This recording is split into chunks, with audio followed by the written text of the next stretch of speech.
ఒక అన్‌ఎడ్యుకేటెడ్ ని కంట్రోల్ చేయగలడు ఎడ్యుకేటెడ్ ఫెలో కదా! హ్మ్. హ్మ్. అలాగే ఒక జ్ఞానం లేని వాడిని ఈజీగా కంట్రోల్ చేయొచ్చు. హ్మ్. వాడికి జ్ఞానం లేకుండా ఎలా చేయొచ్చు? సపోజ్ ఇప్పుడు వాడికి ఇంట్యూషన్స్ ఉన్నాయి. థర్డ్ ఐ యాక్టివేషన్‌లో ఉందనుకోండి. ఇఫ్ హి ఈస్ హ్మ్. ఇంట్యూటివ్ హ్మ్. వాడికి తెలుస్తుంటుంది. పాత జన్మ ఉందా? లేదా నెక్స్ట్ జన్మ ఉందా? లేదా వాడి ఇంట్యూషన్ డ్రైవ్ చేస్తూ ఉంటుంది వాడిని. హ్మ్. వాడికి జ్ఞానం ఉంటుంది. నేనేం చెప్పినా నమ్మడు. సపోజ్ ఇప్పుడు చూడండి కుర్కురే తిను అన్నాననుకోండి. అరే! అదెట్లా ఉంది? అది నేచురల్ ఫుడ్ కాదు కదా! చిప్స్ ఉందనుకో అది కెమికల్స్ ఉంది కదా! ఇలా మనం కొంచెం కూడా ఆలోచించలే. హ్మ్. ఇప్పుడు హ్మ్. రేడియేషన్ ఉంది. రేడియేషన్ మంచిది కాదు. ఇలా మనం క్వెషన్ కూడా ఎయలాం. సో, సొసైటీ ఎట్లుంటే ఇది మంచిదేమో అని చెప్పి దాంతోనే కొట్టుకుపోతున్నాం కదా! ఇక్కడ మన ఎర్త్ హిస్టరీ కూడా తెలియాలి మనకి. మనం ఎట్లా నాశనం అయిపోయాము అని. హ్మ్. సో, చిన్న చిన్నగా ఫుడ్‌లో మోడిఫికేషన్స్ జరిగాయి. మనం హరిత విప్లవం అనుకుంటాం కదా! Green revolution. సో, దాంట్లో ఏం చేశారు? కెమికల్స్ యాడ్ చేశారు. వాటర్‌ని ఏం చేశారు? క్లోరినైజేషన్ చేశారు. మ్యూజిక్‌ని ఏం చేశారు? గంటలు 432 హెర్ట్జ్ నుండి హీల్ చేసే మ్యూజిక్స్ అన్నిటిని చేంజ్ చేసి పెట్టారు 434కి. మన పేస్ట్‌లో ఏం చేశారు? ఫ్లోరైడ్ కలిపారు. మనల్ని హ్మ్. సన్‌కి ఎక్స్‌పోజ్ గాకుండా చేశారు. సో, గ్రాడ్యుయల్‌గా మనల్ని మన నుంచి దూరం చేశారు. మీ సహజ స్థితి నుంచి. హ్మ్. హ్మ్. సో, ఇవి స్లో పాయిజన్స్ మిమ్మల్ని డైరెక్ట్‌గా టకాని చంపవు. అవును. ఎవడిని ఎవడికైతే ఇంకా స్ ఆలోచించే శక్తి గూడా ఆలోచించినప్పుడు మీరేం జేస్తారు? క్వెషన్ ఏస్తారు. అ అంతే ఆ! కదా! ఇవన్నీ అందరికి అహా! చెప్తున్నా. అలవాటు. బాగా అర్థం హ్మ్. జేసుకోండి. హ్మ్. సో, ఒకానొక టైంలో ఒక గ్రూప్ ఆఫ్ పీపుల్ కలిసి ఒక అజ్ఞానిని, ఒక ఇల్లిటరేట్‌ని చాలా ఈజీగా డామినేట్ చేయొచ్చు. ఒకానొక కాలంలో జ్ఞానులుండేవాళ్ళు. సప్తఋషులు రూలింగ్ ఉండేది సత్యయుగంలో. అందరికీ బుర్రుండేది. హ్మ్. ఏది సత్యమో, ఏది అసత్యమో తెలిసేది. ఇప్పుడు చూడండి ఈ టైంలో ఒకడెవడో స్టేట్‌మెంట్ ఇన్నాను. ఆయనేం చెప్పాడంటే, "నేను మీకందరికి మోక్షాన్ని ఇచ్చేస్తా" అన్నాడంట.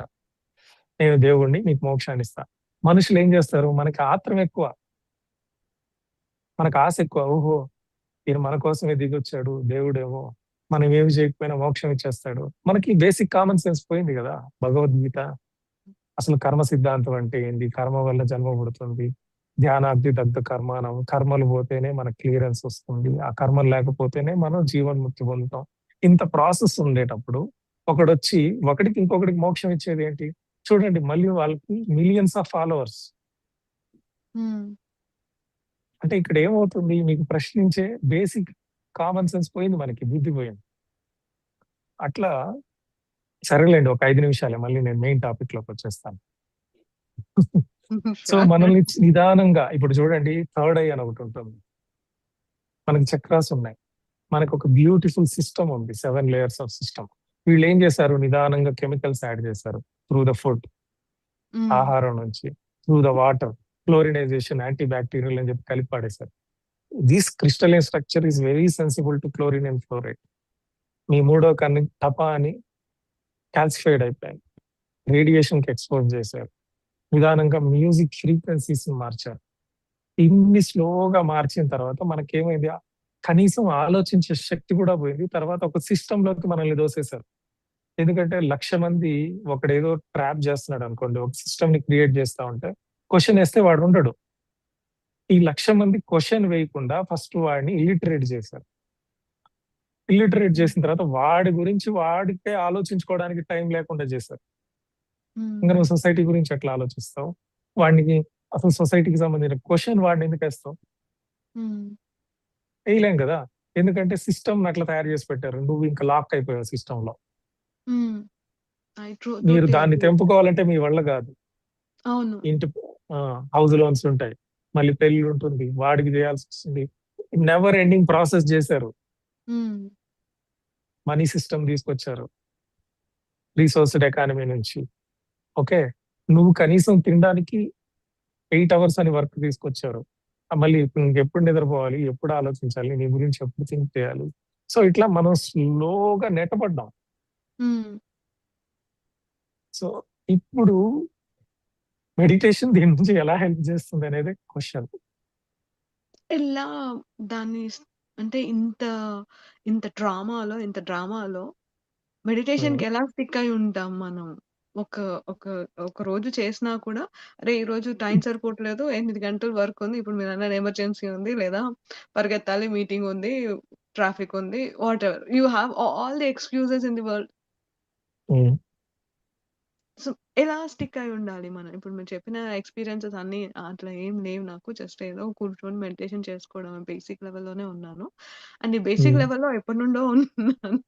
ఐయామ్ నాట్ హ్మ్. Moving ahead. ఈ మధ్యలో I met a master who help me with that awareness. ఇప్పుడు మీరు చెప్పినట్టు I to have that thoughts. ఇవన్నీ చెత్త లైక్ మనకి అంతా చెత్త ఇంట్రొడ్యూస్ చేశారు. మనం ఇంకా వెస్టర్న్ కల్చర్‌ని పట్టుకొని ఇంకా ఇక్కడి నుండే లాగుతున్నాము.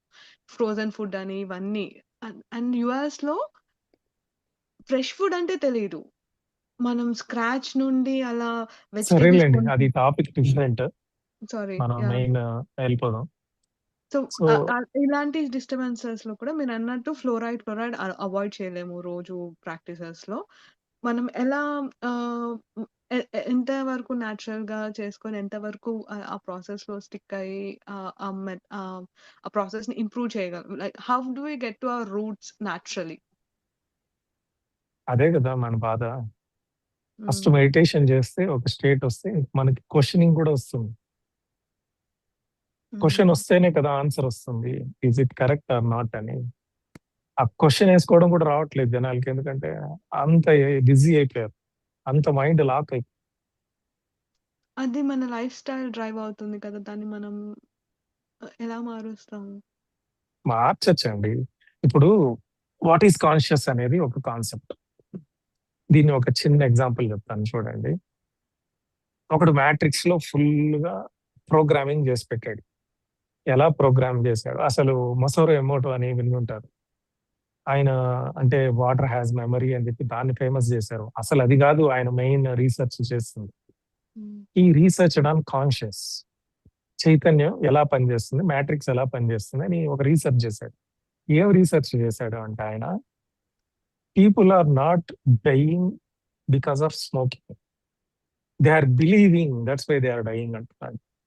హ్మ్. అంటే పొగ త్రాగడం మంచిది కాదు, ఆరోగ్యానికి హానికరం అని రాస్తాడు క్లియర్‌గా. ఓకే. హ్మ్. వాడు సిగరెట్ తాగడం వల్ల ఎక్కువ మంది చనిపోవట్ల. సిగరెట్ తాగిపోతే ఒకడో ఇద్దరో చచ్చిపోతున్నారు. వాడు ఆ స్టేట్మెంట్ ఇవ్వడం వల్ల ఆ సిగరెట్ ప్యాకెట్‌లో అది కాన్షియస్ లోకి వెళ్ళడం వల్ల అందరూ బిలీవ్ చేయడం వల్ల మ్యాట్రిక్స్‌లో అది ప్రోగ్రామ్ అయిపోయింది. హ్మ్.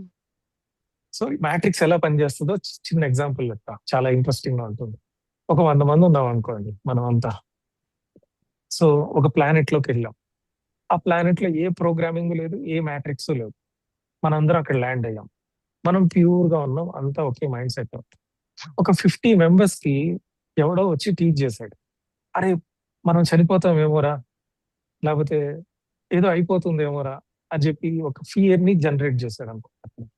హ్మ్. ఇక్కడ ఈ 100 మెంబర్స్‌లో మెజారిటీ ఆఫ్ ద పీపుల్ ఏదైతే బిలీవ్ చేస్తారో ఎనర్జీ వైస్ 50లో కూడా ఆ 50 వాళ్ళు ఇక్కడ ఎనర్జీ గేమ్ అన్నమాట ఇది. ఎక్కువ ఎనర్జీ ఏదైతే బిలీవ్ చేస్తదో అది మ్యాట్రిక్స్ అయిపోతుంది. ఓకే. సో, అక్కడ ఏ సిస్టము లేని ప్యూర్‌గా ఉండే జనాలు ఒక 100 మందెళ్తే, అక్కడ ఎవడో 100 మందికి ఒక బయట నుంచి ఎవడో వచ్చాడనుకోండి. సడెన్‌గా వచ్చి ఏదేదో చెప్పాడనుకోండి కథలు. భయం అంటే ఏంటి? డెత్ అంటే ఏంటి? వాళ్ళకి డెత్ అంటే ఏందో కూడా తెలీదు. భయం హ్మ్. అంటే ఏందో కూడా తెలీదు. బిలీవ్ చేపిచ్చాడు చాలా మంది చేత. The majority of the energy believed that it will happen. హ్మ్. అది వాళ్ళకి రియాలిటీ అయి కూర్చుంటుంది. మిగతా బిలీవ్ చేయని 50 మందికి కూడా.